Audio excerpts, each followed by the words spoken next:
Hello friends, welcome. हम लोग आज चैप्टर 1 का थर्ड लेक्चर पढ़ने जा रहे हैं, जिसमें हम लोग पढ़ेंगे कि प्राइवेट रिलेशनशिप में एथिक्स का क्या मायने है। मतलब अगर आपको कभी क्वेश्चन आता है 10 मार्कर में या केस स्टडी में जहाँ पे प्राइवेट रिलेशनशिप डिस्कस हो रहा है, तो उसमें एथिक्स का अंडरस्टैंडिंग हम लोग कैसे करेंगे, that aspect will cover. Syllabus के अकॉर्डिंग चल रहे हैं, थर्ड पार्ट है, इस पर डिस्कस कर लेते हैं। तो पहले हम लोग समझते हैं सबसे स्टार्ट में कि प्राइवेट रिलेशनशिप होता क्या है। प्राइवेट रिलेशनशिप वो चीज होता है जिसके अंदर लव और इमोशंस इन्वॉल्व रहते हैं। किसी ना किसी टाइप का लव इन्वॉल्व होगा, parental love, spouse love, friends love, या फिर इमोशंस जुड़े होंगे आपके, वो प्राइवेट रिलेशन में कम से कम इन्वॉल्व होगा जनरली। फिर सेकंड, आपके फैमिली फ्रेंड्स प्राइवेट रिलेशन का पार्ट है। थर्ड, ये रिलेशनशिप जनरली लॉन्ग लास्टिंग होता है। आप ऐसा सोचते नहीं हो कि आप 10 दिन के लिए किसी के फ्रेंड बनोगे, ऐसा प्लान नहीं करते हो आप। जनरली लॉन्ग लास्टिंग ही होता है चीजें। फोर्थ क्या है, इस टाइप के रिलेशनशिप में जनरली केयर और कंसर्न जो है एक्सपेक्टेड है। अगर आपका कोई फ्रेंड है तो वो एक्सपेक्ट करेगा कि आप उसके लिए कंसर्न रहो, भले वो बोले ना बोले। अगर उसको कुछ दिक्कत है तो वो एक्सपेक्ट करेगा कि आप उस पर कंसर्न रहो। आपके पेरेंट्स आपके चीजों में कंसर्न रहेंगे, आपका केयर करेंगे, तो this is expected. Similarly private relationship जो होता है, जो इनफॉर्मल टाइप का होता है, ऐसा नहीं कि आपको सुबह 10 बजे आके ही बात करना है। आप कैजुअली बात करते हो, ऐसा कोई मीटिंग टाइम नहीं होता उसमें। That's a very informal kind of relation. Private relationship at the same time जो है काफी इंटीमेट होता है। जैसे अब पब्लिक रिलेशनशिप का मतलब क्या हो गया, आप रास्ते में गए, एक आपको आदमी मिल गया, उससे आप बात कर लिए, दैट इज पब्लिक रिलेशनशिप। अब इससे आपको कोई इंटीमेट रिलेशनशिप नहीं है। पर प्राइवेट में क्या है, आप अगर किसी से मिल रहे हो, अपने खास फ्रेंड से या अपने माता पिता से, अपने दो पुराने किसी फ्रेंड से आपने अचानक से मिल लिया, तो आप जो फीलिंग फील करते हो, दैट इज बिकॉज आप लोग में एक अलग टाइप का क्लोजनेस है। इंटीमेट इंटीमेट का मतलब खाली एक टाइप का इंटीमेशन नहीं होता, it can be multiple types, समझ रहे हो। तो एक तरह क्लोजनेस भी एक तरह का इंटीमेशन है।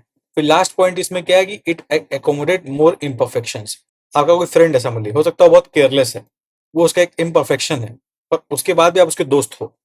कोई आपका फ्रेंड है जो हो सकता है स्मोकिंग करता हो, ठीक है, उसका ये बैड हैबिट है, गुड हैबिट है, जो भी है, पर आप उसके फिर भी फ्रेंड हो। इम्परफेक्शन होते हुए भी किसी के संग जुड़े रहना, ये प्राइवेट रिलेशनशिप में ही होता है। पब्लिक रिलेशनशिप में एक्सपेक्टेशन आप नहीं करते। ठीक है, so this is the idea.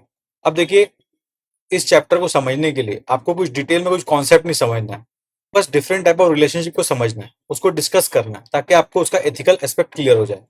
अब पेरेंट्स और चिल्ड्रन का रिलेशन एथिक्स में क्या बहुत ही डाइवर्स और बहुत ही गहरा है। इसमें सिर्फ ये नहीं है कि पेरेंट्स बच्चे को पैदा कर दिया तो एथिक्स सीख गया बच्चा। बच्चा पेरेंट्स के संग किस तरह इंगेज है, पेरेंट्स का एथिकल वैल्यूज क्या क्या है, पेरेंट्स किस वैल्यूज में बिलीव करते हैं, इसका डायरेक्ट असर एक बच्चे पे पड़ता है। सिमिलरली बच्चा स्कूल से या कहीं और से कुछ वैल्यूज या प्रिंसिपल सीख के आता है, तो उनका असर उनके पेरेंट्स पे भी पड़ता है।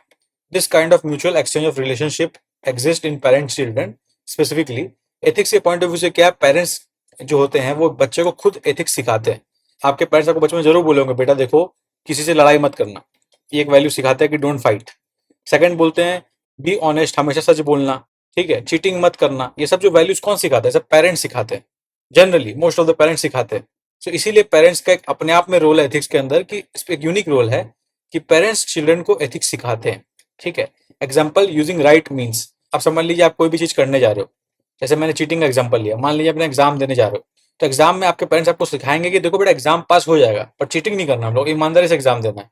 तो दैट काइंड ऑफ वेज, एक सही तरीका जीवन जीने का सिखाते हैं पेरेंट्स जनरली। फिर सेकंड बात क्या है, अवॉइड अनएथिकल एक्ट्स। पेरेंट्स जो होते हैं खुद इंश्योर करते हैं कि बच्चों के सामने वो कुछ खास गलती ना करे। अगर कोई बच्चा है तो उसके पेरेंट्स देखेंगे कि बच्चा बगल में है, तो वो जान उसको कुछ गलती नहीं करेंगे, ताकि उसका असर उनके बच्चों पे ना पड़े। तो इसीलिए पेरेंट्स जो है अनएथिकल एक्ट जनरली अवॉइड करते भी हैं, और उन्हें करना भी चाहिए, ठीक है ना, इन अ वे, ताकि, और स्पेशली जब बच्चा बहुत छोटा हो, ताकि बच्चे के अंदर रॉन्ग लर्निंग्स ना आए। अब पेरेंट चिल्ड्रन का जो एथिकल रिलेशनशिप है, उसको कैसे इंप्रूव किया जा सकता है। अगर पेरेंट इंश्योर करे, अपने बच्चे को अप्रिशिएट करे छोटे मोटे हर एक चीजों पे, तो बच्चे के अंदर एक पॉजिटिव इंपल्स आएगा, और वो चीजें वो नई चीजों को अच्छी तरह से सीखेगा। कोई भी पनिशमेंट अगर पेरेंट्स देता है, समझ लीजिए बच्चा कुछ गलती कर दिया, तो punishment purposeful they. For example, अगर कोई बच्चा है जो बहुत लेजी है, जिसकी वजह से उसको स्कूल में, समझ लिए, स्पोर्ट्स में पार्टिसिपेट नहीं करता, और पार्टिसिपेट नहीं किया जिसकी वजह से स्पोर्ट्स में से कम नंबर आ गया या कम ग्रेड आ गया, तो पेरेंट्स क्या सजा दे सकते हैं कि तुम योगा करोगे, तुम्हारा सजा कि 10 दिन तक योगा करोगे। अब देखिए, सजा की तरफ बोलने में योगा सजा नहीं लग रहा है, बट बच्चे जब लेजी होते हैं तो उनको योगा करना भी भारी लगता है। तो I hope you are understanding the point. इस टाइप का पर्पसफुल पनिशमेंट देना है। जैसे समझ लीजिए आपके बच्चे जो है काफी आइसोलेटेड रहते हैं, अकेला रहना पसंद करते हैं, तो आप चाहते हो उनके अंदर सोशल स्किल्स बने, और वो घर के अंदर बंद रह के नहीं रहे, तो आप क्या करोगे, उनको पनिशमेंट दोगे कि go hang out with your friends. बहुत ही एक वेग एग्जांपल टाइप का लगेगा, बट ये सब चीज इफेक्टिव होता है। ये सब चीज समझ में आना चाहिए आपको। वेरी सिंपल, आपके पर्सनल लाइफ से जुड़ा हुआ चाहिए, इसमें कोई नया मैं तूफानी नहीं बता रहा हूँ।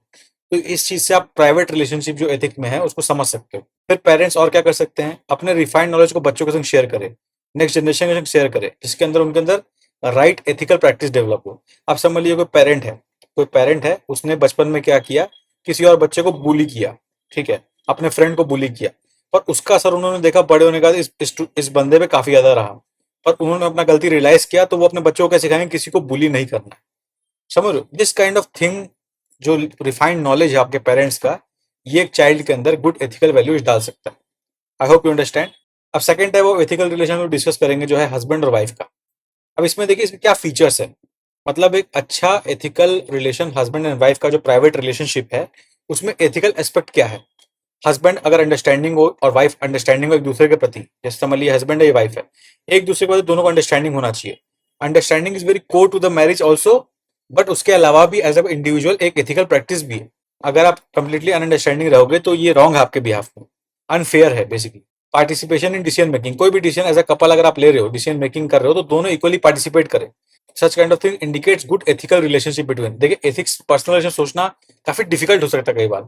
आप सोचोगे क्या एथिकल है कि नहीं है, पर आपको समझना है हस्बैंड वाइफ का रिलेशन कैसा है, या पेरेंट चिल्ड्रन का रिलेशन कैसा है।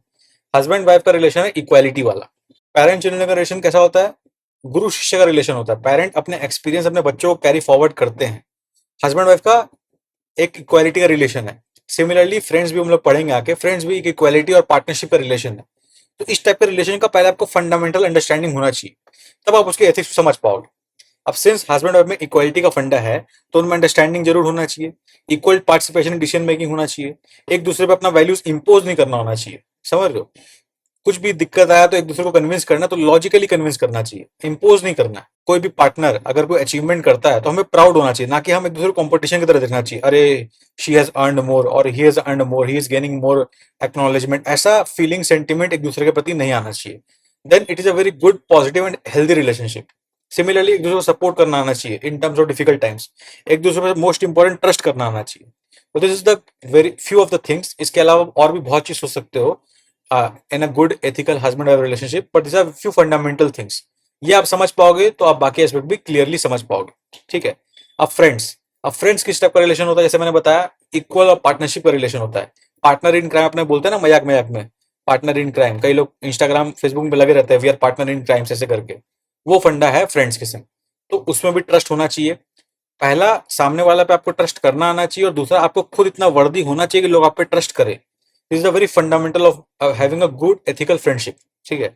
सेकंड, अब फ्रेंड्स वाला रिलेशन ऐसा है कि फ्रेंड्स के संग रह के आपके अंदर कुछ हैबिट्स इनकलकेट होते हैं और सस्टेन भी होते हैं।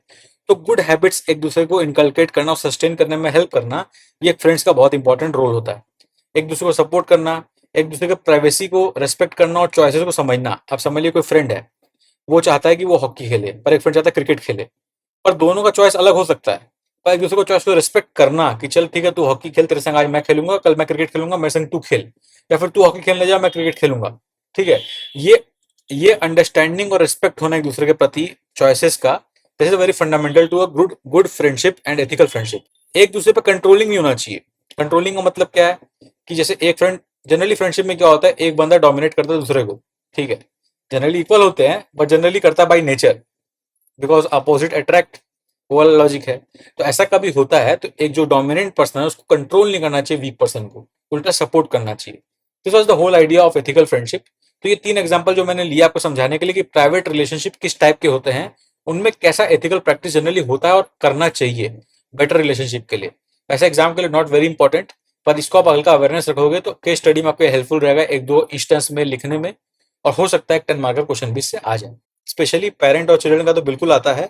और फिर एक चाइल्ड के अंदर जब एथिकल वैल्यूज इनकलकेट करने का बात आता है कि चाइल्ड कैसे एथिकल वैल्यूज सीखता है, उस वाले कॉन्सेप्ट में पेरेंट्स का रोल बहुत सिग्निफिकेंट है। तो उसमें भी आप इसका कुछ पॉइंट्स डाल सकते हो। This was the whole about this session. इसी तरह एक 4th सेशन हम लोग करेंगे जो आज ही कल में वीडियो अपलोड आ जाएगा उसका भी, जिसमें हम लोग डिस्कस करेंगे एथिक्स इन पब्लिक रिलेशनशिप। तब तक के लिए आप सभी को best wishes for the examination.